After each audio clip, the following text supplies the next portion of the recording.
Добрый день, уважаемые зрители и подписчики моего канала. Снова веду репортаж по улице Восточная, 34, 38, 40. В очередной раз отключена горячая вода и отопление.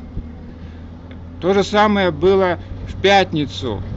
В пятницу даже мы ночевали без горячей воды и отопления ночью при температуре минус 15 градусов. Сегодня та же ситуация. Городская служба ЕДДС ничего не знает. На обращение она ерничает и бросает трубку. Мэр города, глава города Бекмементьев, тоже никак не реагирует. Господин Гарин, зам главы администрации города, тоже дает различные обещания, но тоже никак не реагирует. Городская управляющая компания по адресу улица Ключевой, поселок 37 перекидывает на удмуртские коммунальные системы вину за отключение. Удмуртские коммунальные системы, улица Бумашевская, перекидывает на управляющую компанию, а жители страдают. Сколько раз может продолжаться это безобразие? Еженедельные отключения горячей воды и отопления. Как так можно терпеть? На своих экранах вы видите экскаватор, который блуждает то взад, то вперед. Вырытые теплотрассы, вы можете обратить внимание.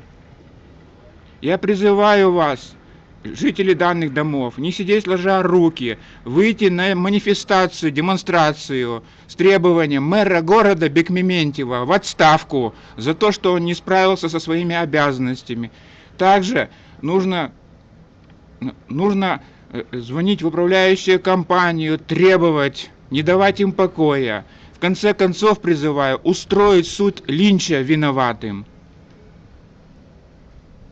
Благодарю вас за внимание. Будем дальше следить за ситуацией. Надеюсь, что горячая вода и отопление все-таки появится. Вопрос: для чего создана служба ЕДДС? Если они ничем не занимаются, они бросают трубки и работают как попугаи. Какая им польза? Чиновники с ЕДДС, наверное, не ночевали 3 ночи без горячей воды и отопления. Они не знают, что такое морозы. А ситуация хуже, чем в блокадном Ленинграде.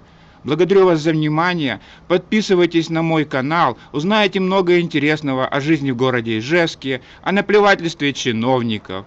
Кстати, данной ситуацией уже занимается управление порпреда президента в Приволжском федеральном округе. Благодарю вас за внимание. Всего вам доброго.